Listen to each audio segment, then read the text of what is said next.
We are joined by Dr. Meghan Ferriter and Abby Potter from the National Archives on the other side of the pond in the U.S. Abby, Library of Congress. It's like the National Archives, except, yeah, it's a little different now, isn't it? Okay. We'll take credit for their great work, too.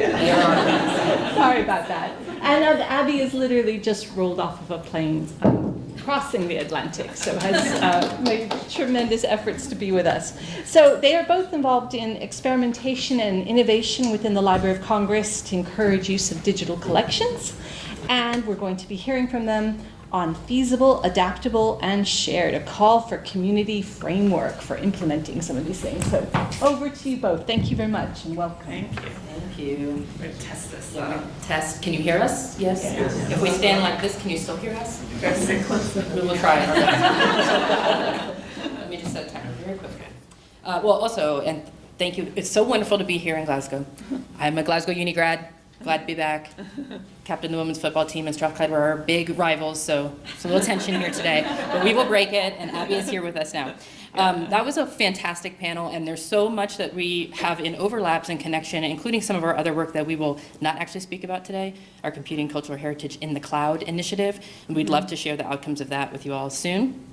I'm Meghan Ferriter, Abby Potter, and we are Senior Innovation Specialists at the Library of Congress with the LC Labs team.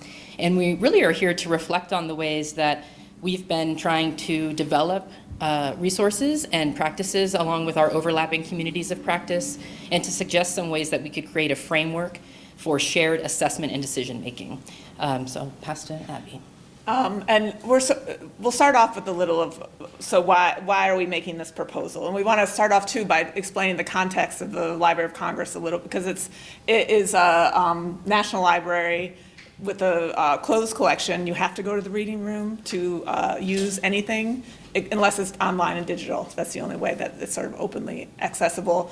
Our vision is to connect with all Americans, which are a lot of people with a lot of different interests that we cannot predict. And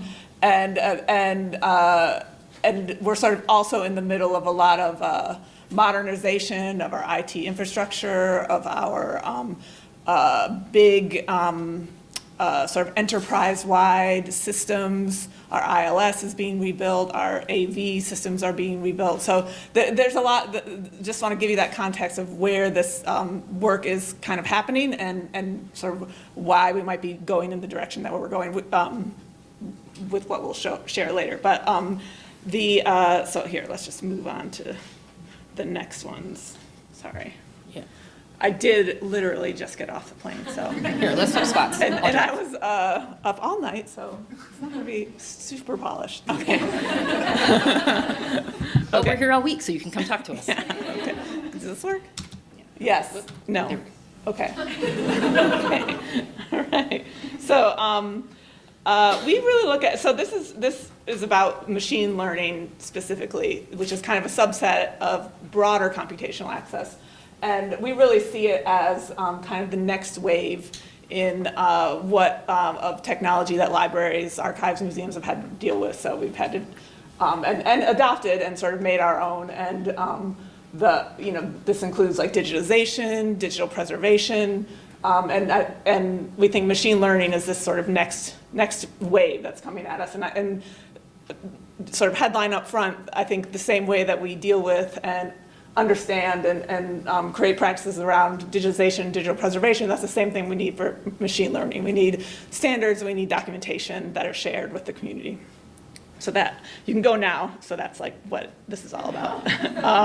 But first, a little bit more about the driver. So we talked about our sort of context, but there's some other drivers out there, and some we talked about already in the previous panel about user expectations for content. So, and sort of the lack of understanding about how library and archive materials are sort of structured and presented and how users expect to interact with them.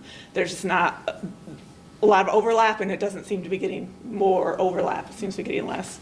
And even though our collections are high quality and vast, and they're produced to industry standards. They still do include historic biases. They represent an incomplete record. They are selected from larger collections, and they were created in different contexts for lots of different reasons, but they're all sort of presented in the same way. The level of description, the tagging, the resolution, the quality of the scans, and all of our digital content is very different. There's a lot of probably offensive material in there. There's probably a lot of errors. There's a lot of non-facts in there, and it's also presented in the same way. And machine learning and AIs have a lot of potential to help bring some order or like some more insight into this kind of noisy bunch of collections that we have. But there's also, a lot of caution. There's risk, and understanding that risk is really important. So, and one thing that we have really found is that there's a big mismatch between what libraries and archives need in tools, machine learning tools, AI systems or solutions that are being offered in sort of the marketplace, the broader marketplace, and what we need. It's just not really there's just a big mismatch there. So that is also sort of a driver for this proposal of shared standards. Okay, oops, I don't know what to push. Here, I'll do it. Okay. Okay, so, sort of how might we do it together? So this is, like I said before, the proposal is that we do it like we've always done it. We try things out, and we be transparent about what we're trying out, and we share what we've done, and we sort of have a collective conversation about what works and what doesn't work. The iteration we think is really important here, and yeah, so and really important here too are the sort of professional staff level. I mean, not just professional, but all the staff, all the people involved. There's another sort of headline here up front is that the sort of the human in the loop, the human part is really, really essential for especially work in our sector. So now I'm going to hand over to Meghan. Okay. Well, as you've heard us say, we've all been riding these waves of change recently. And you heard in the last session the discussion about how could we get started, how could we do this. So we'll share just a little bit about how we do this in the LC Labs context at the Library of Congress, and that is through experimentation. So in investing in investigation in advance of investing resources more fully into systems or broadly implementing. And this should be resonant with many of the approaches that we have here. I'm sure many in the room have had to try something small on a shoestring budget in order to get the evidence to make justification for additional approaches. So as we know, it's really particularly difficult to make consistent predictions in advance of implementing technologies, and in particular AI and ML. And so we know that that is because resource requirements, risks, complexity, user needs, organizational priorities, all of those things are in the mix at the same time. So what we try to do in our work is do a little bit of evidence gathering, talk with people, convene conversation, and then carry that forward into the next step of activity. However, we do want to acknowledge that having the space to do experimentation is not necessarily the case for everyone. Most of us probably in this room wear many hats, are undertaking work, participating in community exchange, and there may not be that much space for it, but if there is space for prototyping, we really want to advocate for it. So the larger so what and what's next after project level activity is sometimes hard to share. It's hard to assess impact and to define the coherent next steps to undertake this work. And frequently, as Abby just mentioned, the real pieces of staff expertise, collaboration, vendor expertise, those pieces are not always shared when we hear about the success of projects or the outcomes of people's activities. We might see the kind of the fancy outcome, but not the how did it go, and you have to go and talk to someone at a conference over coffee and pull it out from them. So what we want to try to do is foreground some of those elements and think about the ways that community reporting can be expanded a little bit more to share on that. And really, we want to be really clear that any collaborative work of the future is going to require the type of experience and domain and practice that is across diverse staff and partners and subject matter expertise. So let's see, we'll go ahead and share about some of our recent experiments. So I put into the collaborative notes a website, our website, labs.lsc.gov, but in particular, a sum of our machine learning experimentation so far. There's reports there, there's outcomes from experimentation, there's code, there's data, and over the last several years, we have been exploring and launching experiments, undertaking different initiatives and cross-agency collaboration, as well as participating in communities of practice and hosting events. And many of these projects really have focused on the possibilities when collections data are already made machine readable or can be made machine readable. But most importantly, we try at every step to integrate what are the necessary practices or implications for supporting a wider range of users. So we can move away from an exclusive individual research model into something that's a little bit more broad. And so we have undertaken different events. You'll find those on labs.lsc.gov. But some of those things included hosting collaborative events, doing experimentation with off-the-shelf tools, such as things that are included within our services, which we, like cloud service provider capabilities, to really doing socio-technical assessment and planning with some of our different intelligent data analytics report with the team at the University of Nebraska-Lincoln, a state-of-the-field report on machine learning in libraries, and also exploring the behind the scenes of our wildly successful Innovator in Residence projects, Newspaper Navigator and Citizen DJ.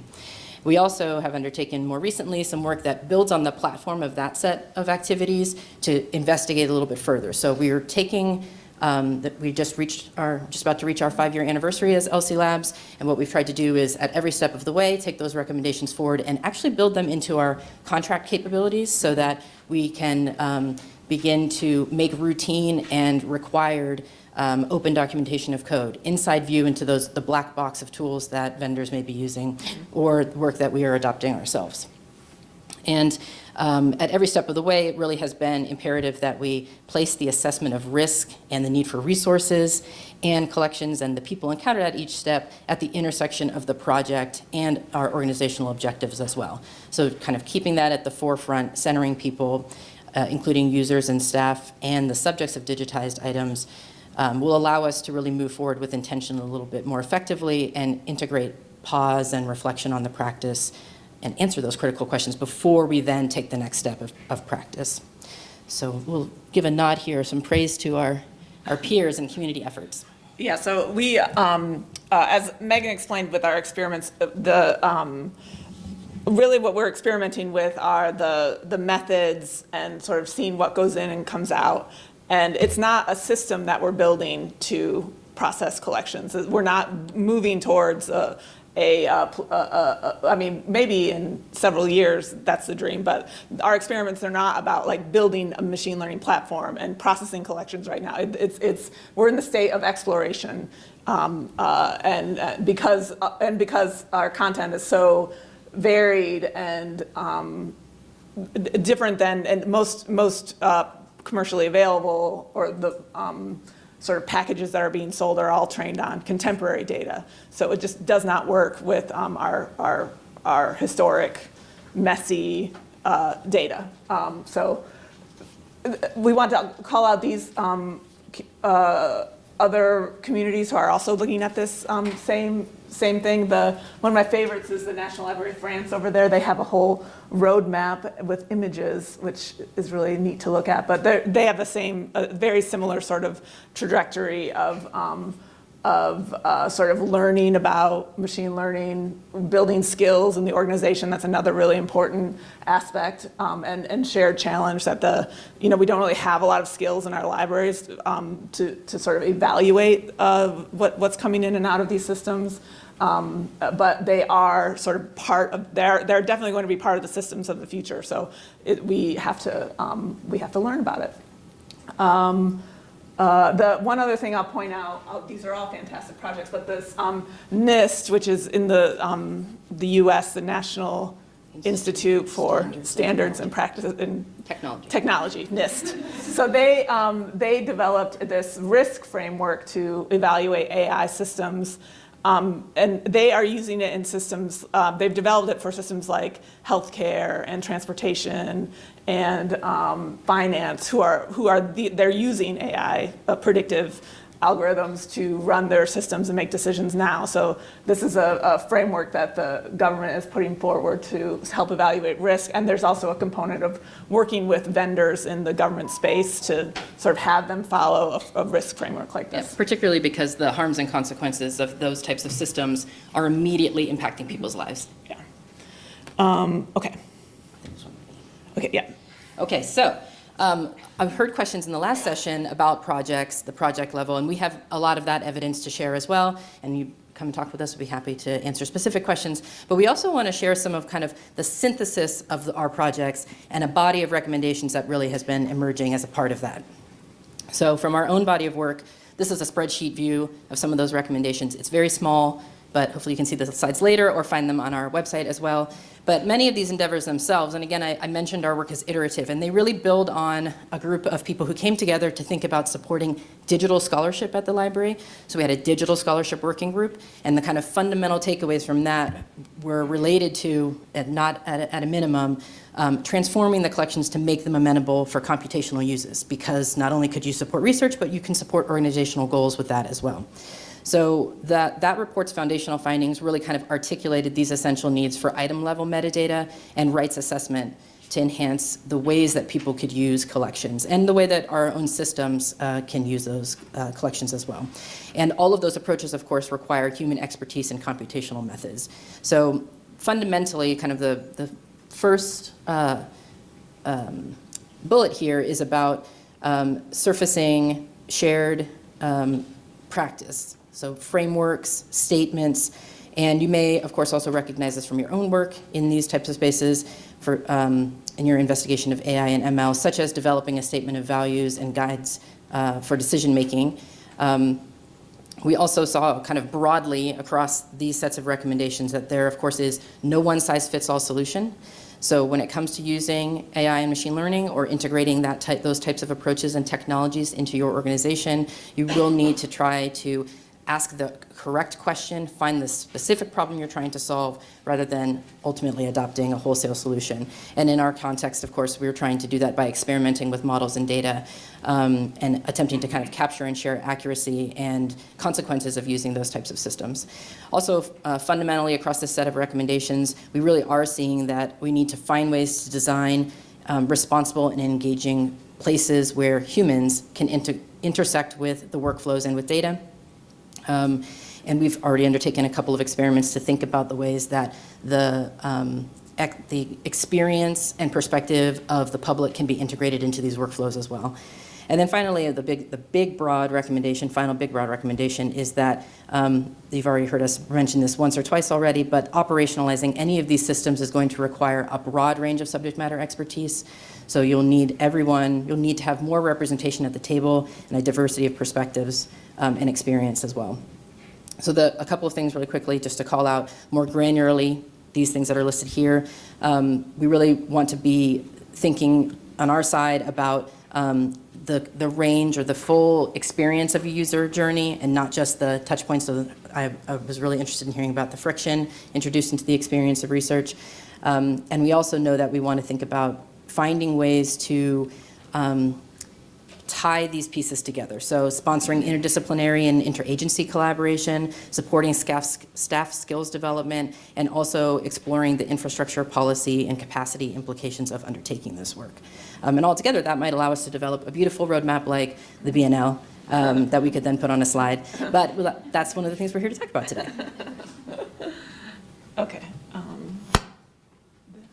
Yeah. Okay. So this is something that we sort of put, one of the first little framework things that we're working on is building an organizational profile for how libraries, archives, and museums would use AI or machine learning. So, and we've kind of thought about this a little bit as like front of the house, public facing, and back of the house, which would be sort of staff facing, different capabilities of, and this is an approach that was suggested in the NIST framework for helping to assess risk. So being very specific about how exactly you would use AI or ML in your organization. So, for example, the enabling discovery at scale, I think that's what sort of a lot of the first kind of generation of experiments are doing, are trying to figure out how can we add additional metadata that's relevant to our users. How do we do that in a way that is makes sense for us, makes sense for our users. Examples, OCR, which of course this community has a lot of experience with already, but thinking about how that kind of capability, expanding it out to all types of collections and all types of formats, what would that kind of look like? Enabling research use, so there's, we put data sets out there where researchers would use AI or ML to analyze data.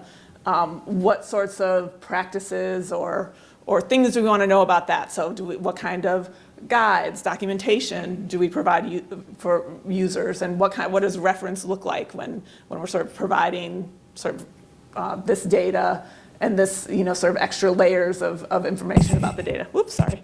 And then sort of on the bottom, the enhancing collections, processing data. So I think this is sort of the most unknown that we haven't done much in, but I think there's a lot of overlaps with digital preservation here.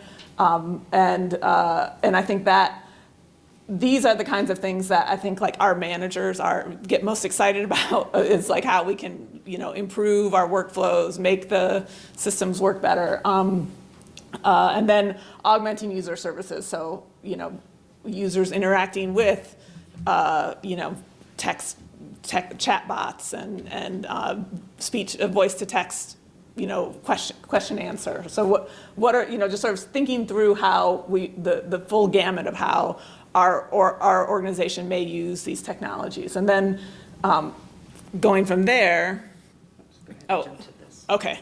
And so so this is one of another piece of the framework that we've been working on is this. This is a little cutout of a data processing plan. So we just developed an experiment contract vehicle, which is boring, but what's cool about it is that all the vendors that we work with, if they're going to do any ML or AI work, then they have to fill out this form that we provided them, this data processing plan, where we have to document. We ask them to document, what do we know about the data? How is it processed to get to this point? What models are we using? What is the predicted sort of accuracy or performance that we're thinking? What is the actual performance after we run it through? And this is linked from that page too, the machine learning page of.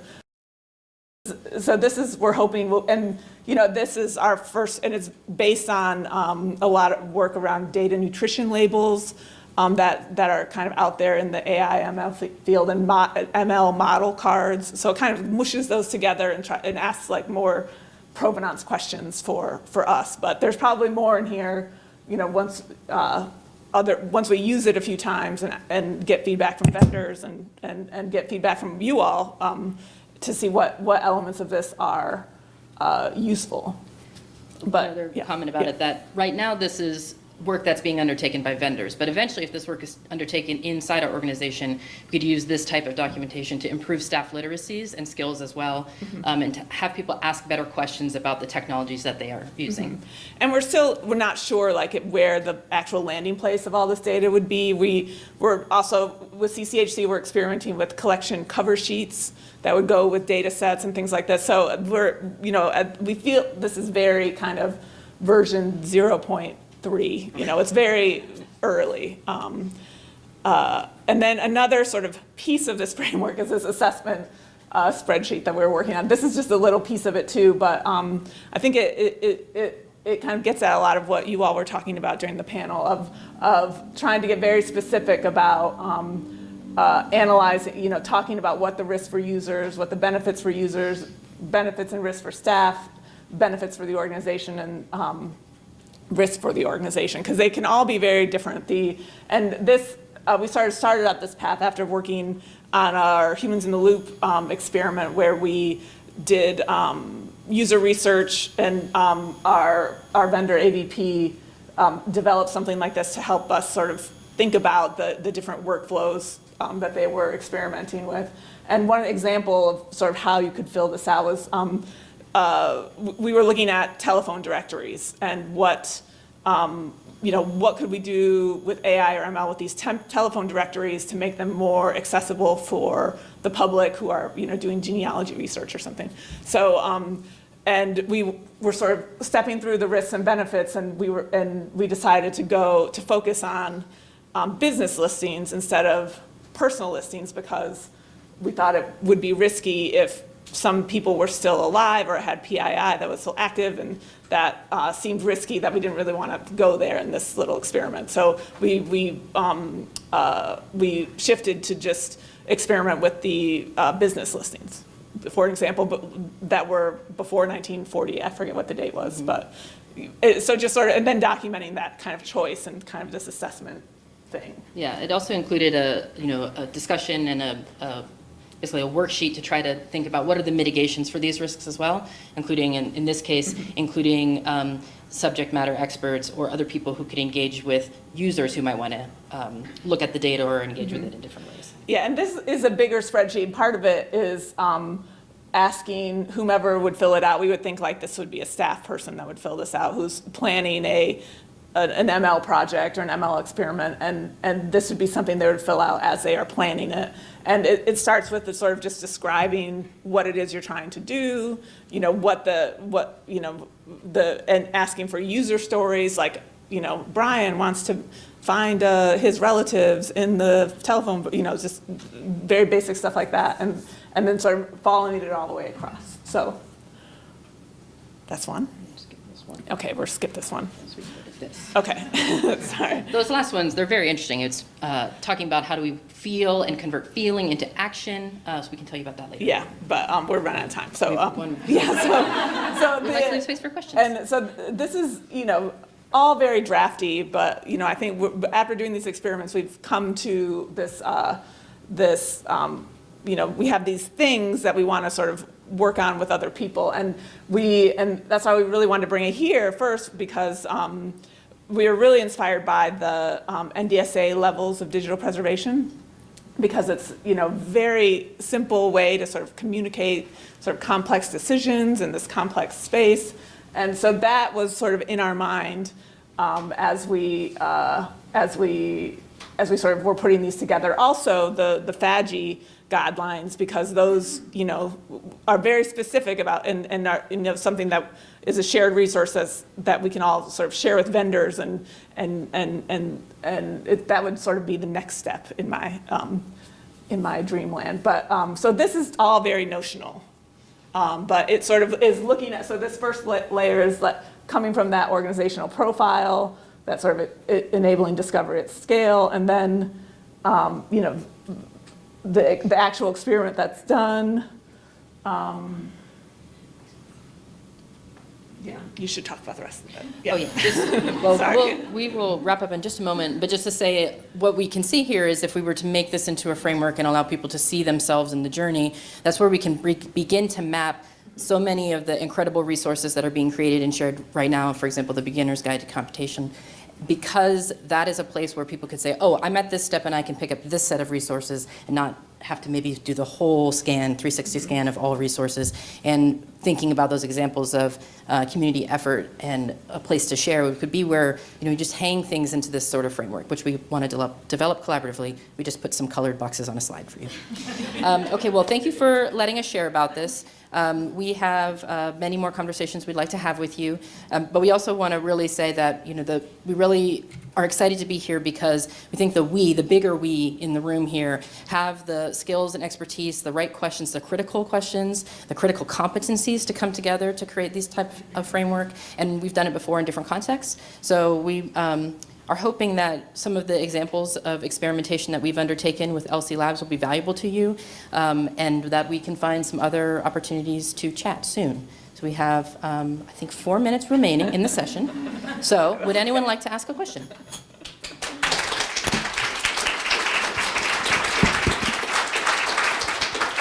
Right, that was amazing, and especially considering you're just off a plane, so thank you so much for that. So who would like to kick off with the first question? And I'm scanning the room, and is it a three-parter or a one? I assure you that's just one part question.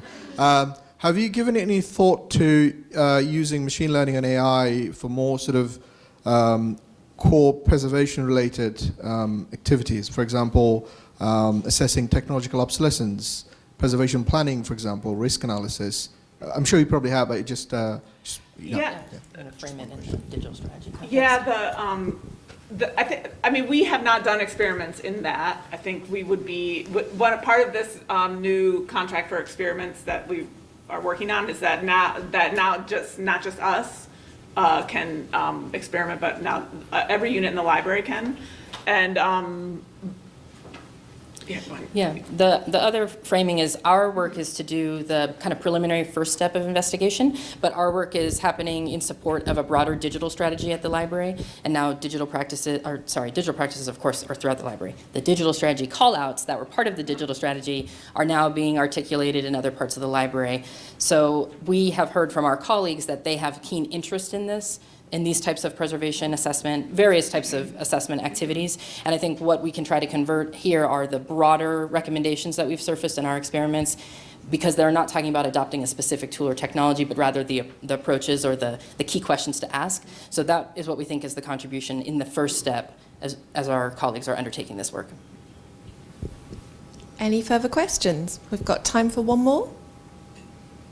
Right. Hi, I'll ask a question I asked you earlier, but I'll ask it again now. I like the form that a provider has to fill out to say what they're going to do and how they're going to do it. Yeah. But I'll refer to the question I asked you earlier, was how does the machine learning lives or dies by its learning set? So does that include a need to publish the learning set, or how that learning set is maintained and what it contains? Because that will feed any bias that occurs as a result of the analysis.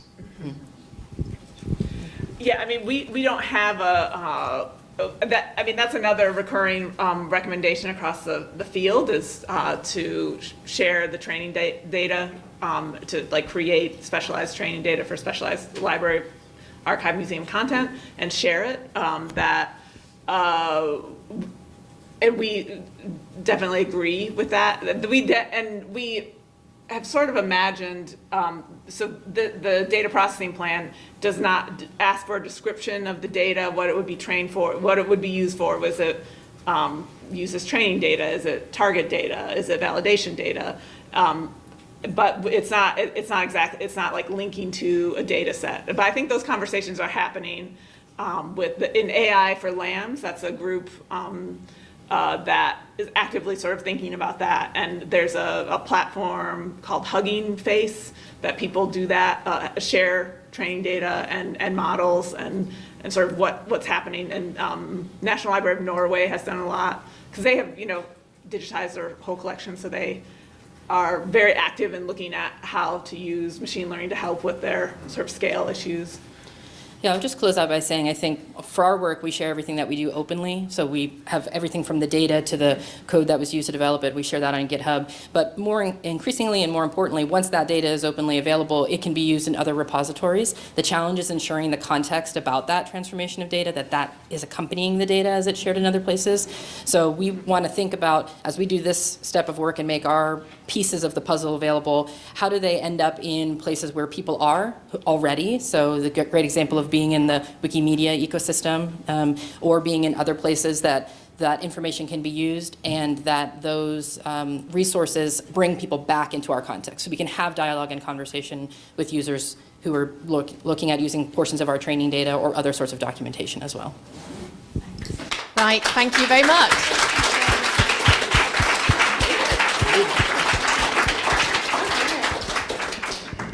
Thank you all for coming today. Let's give our speakers one last round of applause and then we will join for lunch.